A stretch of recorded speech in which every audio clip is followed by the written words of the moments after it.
역사는 말이죠. 어떤 인간이 의도적으로 왜곡을 해도 결국은 그게 끝까지 못 가요. 언젠가 어떤 계기로, 자기가 의도하지 않은 엉뚱한 계기로라도 그 왜곡된 역사가 드러나게 돼 있어. 우리가 어떤 사람을, 특정한 사람을 막 사실 이상으로 막 영웅시하거나 또 사실 이상으로 비하했잖아요. 뭐 대표적으로 뭐 이승만, 뭐 김구 이런 사람들. 사실 이상으로 영웅시하거나 사실 이상으로 비하하면 그때는 통할 수 있어. 모든 기관을 동원해서 하니까. 언론을 통해, 잡지를 통해, 교육을 통해, 책을 통해, 뭐 만화를 통해 별짓을 다 하니까. 그게 영원히는 못 가요. 언젠간 바로잡혀져. 이것도 그런 게 아닌가. 결국은 우리가 그 당시에 전노 대통령에 대해서 샅샅이 수사를 했다고 하지만 결국은 그게 샅샅이가 안 되고 뭔가 꼬투머리가 남아있던 거고 그것들이 또 엉뚱한 그 후손들의 무슨 이혼소송 같은 걸 계기로 해서 다시 한번 그 죽은 사람들의 이 비자금 문제가 드러나는 거니까 그걸 보면서 내가 역사는 왜곡될 수가 없는 거구나 라는 생각을 하는 거죠. 그 당시에 이제 김영삼 대통령이 되자마자 당선된 바로 그 다음날이요. 그 다음날 대통령 당선자로서 소감이 있을 거 아닙니까? 그 소감에 뭐라고 그랬냐? 과거의 그 부정부패를 성역 없이 수사하라. 말하자면 부패 없는 깨끗한 정권을 만들겠다는 게 자기의 대통령 5년의 하나의 자기 통치 철학인 것처럼 얘기를 했다고. 그 당시에 우리처럼 일선에서 한참 일할 나이의 검사니까 그동안에 뭐 조금 자그마한 사건이라도 여기저기에서 이렇게 개입하지 않는 사건이 별로 없거든. 뭐 개인적인 청탁서부터 정부의 조직적인 뭐 압력까지. 그런데 그런 속에서 늘 불만 속에서 수사를 해오던 일선 검사로서는 대통령이 말이지 어떤 사람이든 좋으니까 성역 없이 수사하라. 이거는 귀가 번쩍 뜨이고 눈이 번쩍 뜨이는 얘기거든. 야, 이제 제대로 사람 같은 게 하나 대통령이 됐구나. 이래서 시작이 된 거라고. 그러니까 검사로서는 무엇을 할까? 이렇게 좋은 기회에 수사 못하면 바보지.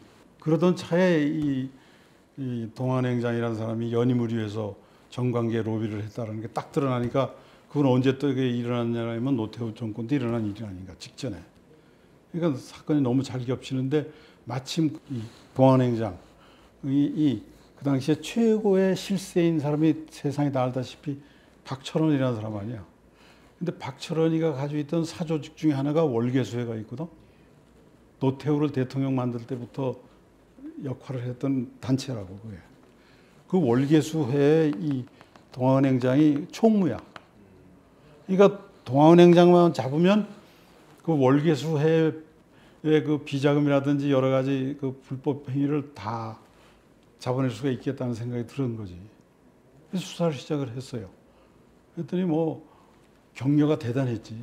안팎에서 검찰에서도 대단하고 뭐 역시 함승이다 뭐 이러고 대단했다니까.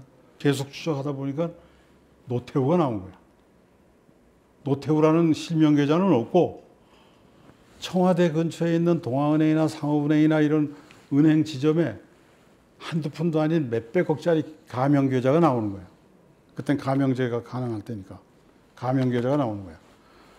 아니 몇백억의 현금을 인출도 안 하고 이렇게 모아두는 계좌는 무슨 계좌예요 그게. 사업하는 사람들은 입출이 있어야 될 거 아닌가. 가둬만 뒀다는 거는 뇌물 받아먹은 계좌 말고 그런 계좌가 있을 수가 어딨노. 그것도 청와대 근처에서. 그러니까 이제 이게 노태우 자금이겠구나라는 추측 속에서 계속 추적을 하다 보니까 그 자금을 관리한 사람이 누구냐. 이현우라는 경호실장이 관리자라고 등장한 거야. 처음에는 이현우 개인 돈인 줄 알았는데 이현우가 경호실장인데 그런 돈이 몇백억이 어떻게 있어. 그리고 돈을 입금한 사람들을 보니까 대우, 삼성, 현대가 다 들어있는데 이게 대통령 자금인 걸로 확정이 되는 거지. 상업은행 효자장 중에 이현우 명의계. 아까 얘기대로 이현우라는 사람은 돈을 관리했을 뿐이지 경호실장으로서. 바보 아닌다면 어떻게 지 이름으로 지 명의로 계좌하냐. 쉽게 얘기하면 청송회라 하나 예를 들자면 청송회라는 가명 계좌로 입금이 돼 있었고 청송회, 청우회 뭐 등등 전부가 다 가명 계좌야. 이현우가 경호실장으로서 대통령을 대신해서 관리했을 뿐이라고. 그리고 500억 원도 아니야. 5, 600억쯤 돼.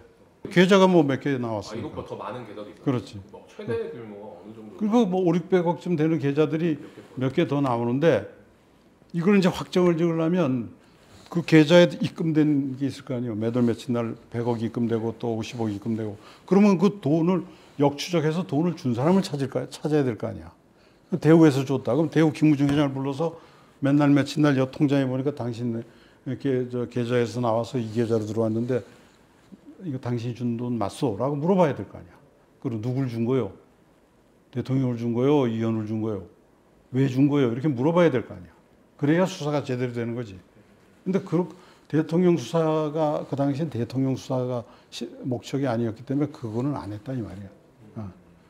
이것이 이현과 관리하는 노태우의 비자금 계좌다라는 것까지만 확인하고는 거기서 중단한 거지. 아니 중단한 게 아니라 지금 목표가 대통령이 아니고 목표는 지금 누구야 동아은행장을 연임시키는데 관련된 정관계 인사 이게 목표 아니야. 뇌물수사. 그러니까 박철원 아까 얘기한 김종인 경제수석 김종인 또 재무장관 그 당시에 이용만 은행감독원장 박모씨 이런 핵심 인사들. 그다음에 이제 그 당시 금융계 황태자라고 하는 금융계 황태자라는 건 무슨 뜻이냐면 모든 금융계 인사를 좌지우지했다 이 말이거든. 그게 이혼조지. 그러니까 그런 사람들을 지금 수사를 해서 잡아넣어야 되는데 하다가 엉뚱한 대통령 계좌가 나왔다고 그거 다 버리고 대통령한테 달라버리냐? 그건 아니잖아.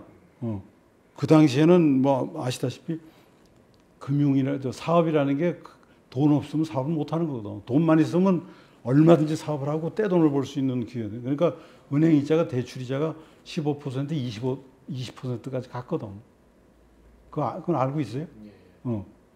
그렇게 은행 돈을 쓰기가 어려워. 그러니까 적어도 장관백 정도 가지고도 잘 안 돼. 백억씩 대출을 받으려면.